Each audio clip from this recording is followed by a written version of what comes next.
When faced with a traumatic family crisis, would you be able to face your challenges and move beyond them? In her book, Blooming Again, Weathering Personal Storms and Growing Resilient Families, Dr. Darlene Powell Garlington is joining us now, and she offers some practical solutions that you can use for coping with any crisis. Good morning, Dr. Powell. Good morning. Thank you for coming in so early. Thank you for having me. So tell me how this all started. You had a difficult family situation. I had a very traumatic family situation, and whenever anybody experiences any kind of adversity, the first thing is trying to determine how you're going to persevere through it. And initially, most people experience some sense of anxiety and depression. We all have anxiety and depression. It really isn't whether you have it. It's how you manage it. Right. And really there's almost a neurophysiological initial response to any kind of trauma. We want to fight or we want to flee. So when you have that, what do? And my book focuses really on a holistic approach of mind, body, and spirit, and how to navigate through adversity and trauma. Okay. Do you mind telling us what happened? Absolutely not. I appreciate the opportunity. My husband, who I absolutely adore, who is innocent, was falsely convicted of conspiracy to commit murder against my ex-husband. So this is very traumatic and unusual. Most of us experience some kind of trauma. Right. But this was extreme. And my primary concern was my children. How were they going to be able to cope? And he was sentenced? He was sentenced. And the clear indication of corruption, and I love and adore this man, so I know he's innocent. Right. But for anybody who doesn't really understand the dynamics of the case, just think about this for a minute.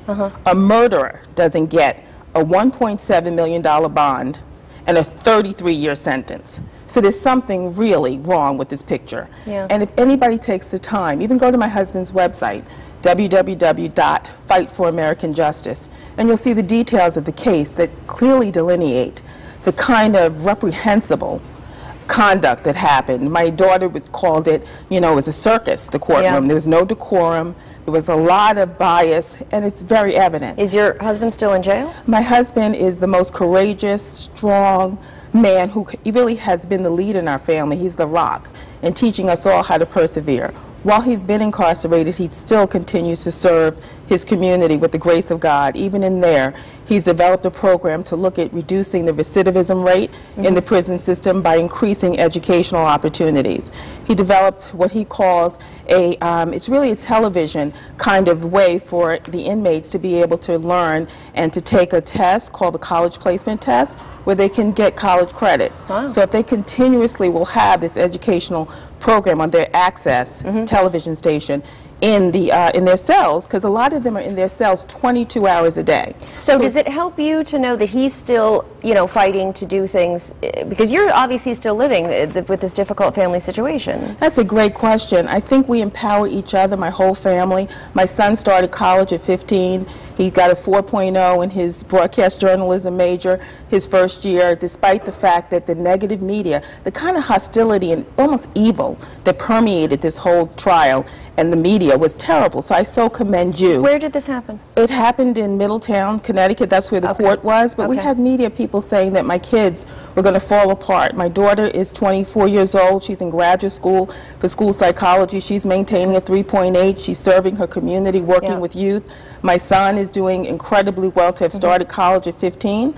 And my husband is the lead in this. His resiliency keeps us resilient. And resiliency is even not the right word, because resiliency really means bouncing back from trauma. It's really post-traumatic growth, because what happens is when you have adversity and trauma and you're able to really have the strength of community and family and God first and foremost, you're able to bounce back even stronger, and that's post-traumatic growth. Resiliency is coming back to your original level of functioning, but post-traumatic growth is when God allows you to even come back stronger than you were before the adversity, and use like that to help others. We could talk about your family forever, because it's fascinating, but for people who, you have tips and you have advice for people who are dealing with their own issues and things that can help them. You said it's a holistic approach. Yes. When we think about our minds, it's really our thoughts that really dictate our behavior.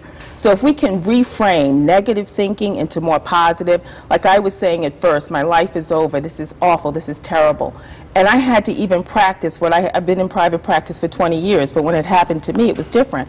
How to reframe that. And my father would say things like, nobody can destroy you unless you allow them to. You're stronger than this. You're smart. So when we all reframe our negative thinking to positive, in terms of the body, as I said, the autonomic nervous system has 2 responses to stress. And really the sympathetic nervous system is like the accelerator on a car. When you're under stress, you're too hyped, you're going too fast, your mind is racing. The parasympathetic nervous system is like the brake. So you have the accelerator and the brake. And if we learn how to self-regulate through things like deep breathing, meditation, for me a lot of prayer, it helps us to balance and come back to a state. And then, of course, the spirit is our prayer life. And if I go back to the integration of the 3, like my son, he does mixed martial arts. And it's a very disciplined sport. So he said, Mommy, let's kickbox. Yeah. So he literally taught me how to use my energy in a more constructive way. So you had a release there physically. Absolutely. Okay, unfortunately we're running out of time. This is really fascinating, but anybody who wants to know more about it can go to our website, WTNH.com. You can click on the Good Morning Connecticut Weekend section. And of course the book is Blooming Again, Weathering Personal Storms and Growing Resilient Families. And do you have a website? Yes, I do. My website is www.drdarleneandassociates.com. Okay, Thank you can go there as well. So Thank you. Appreciate it. Thank Thank you for coming.